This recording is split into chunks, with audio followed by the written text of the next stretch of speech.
आज सावन का पहला सोमवार है। इस पवित्र दिवस पर एक महत्वपूर्ण सत्र का प्रारंभ हो रहा है और सावन के इस पहले सोमवार को मैं देशवासियों को बहुत बहुत शुभकामनाएं देता हूं।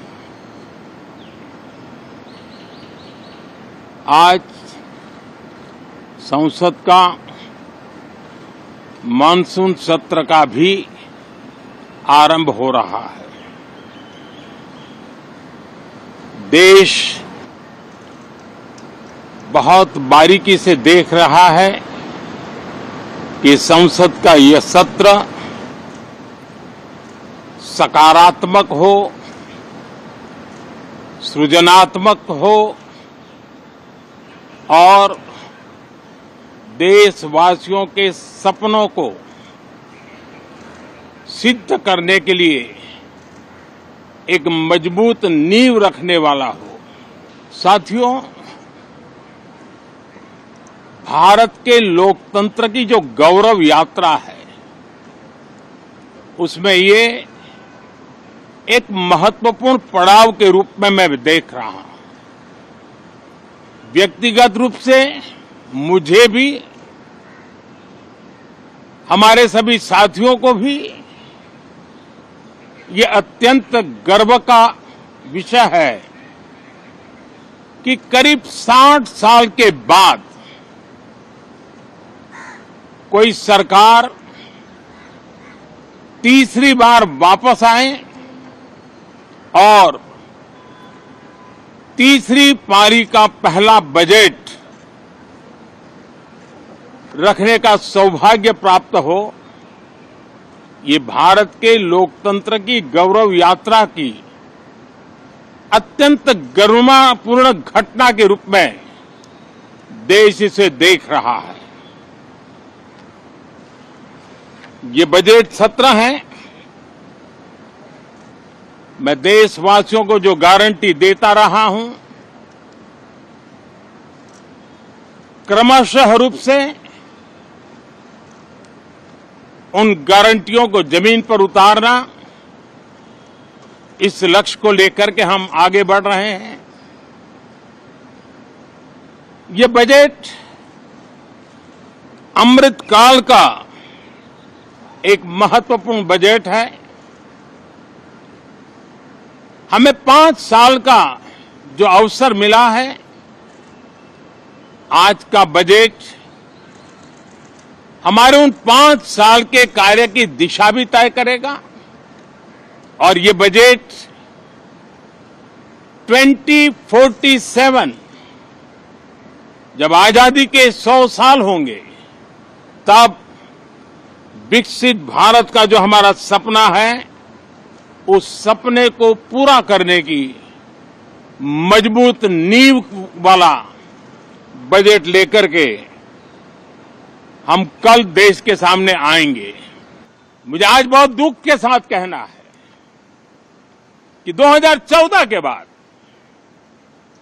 कोई सांसद 5 साल के लिए आए,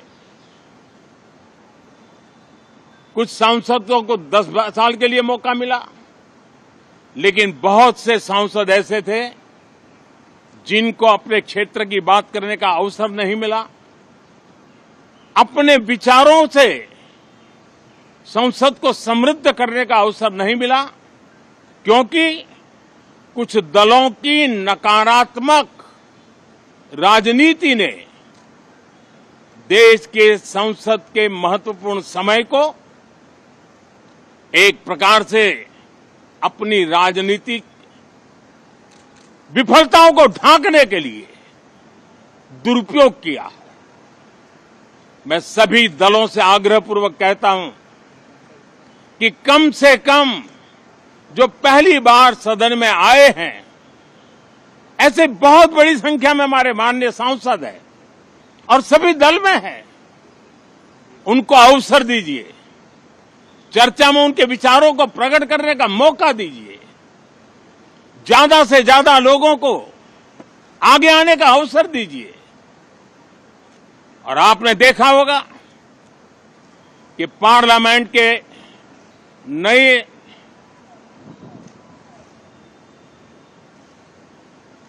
संसद गठन होने के बाद जो पहला सत्र था,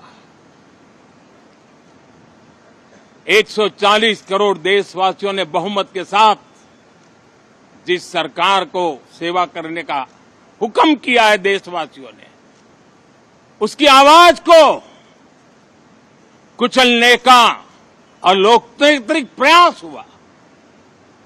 2.5 घंटे तक देश के प्रधानमंत्री का गला घोंटने का, उनकी आवाज को रोकने का, उनकी आवाज को दबाने का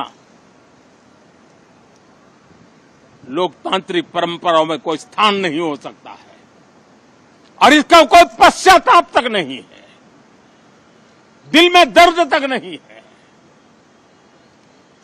मैं आज आग्रहपूर्वक कहना चाहता हूं, देशवासियों ने हमें यहां देश के लिए भेजा है, दल के लिए नहीं भेजा है। ये सदन दल के लिए नहीं, ये सदन देश के लिए है। ये सदन सांसदों तक की सीमा तक नहीं है, 140 करोड़ देशवासियों की एक विराट सीमा करके ये लिए है। मैं विश्वास करता हूं कि हमारे सभी माननीय सांसद पूरी तैयारी के साथ चर्चा को समृद्ध करेंगे। कितने ही विरुद्ध विचार होंगे, विरुद्ध विचार बुरे नहीं होते हैं, नकारात्मक विचार बुरे होते हैं। अगर ये वीडियो आपको पसंद आया है तो इसे लाइक जरूर करें। अगर चैनल अभी तक सब्सक्राइब नहीं किया है तो कर लें और नोटिफिकेशन पाने के लिए बेल आइकन भी दबा दें।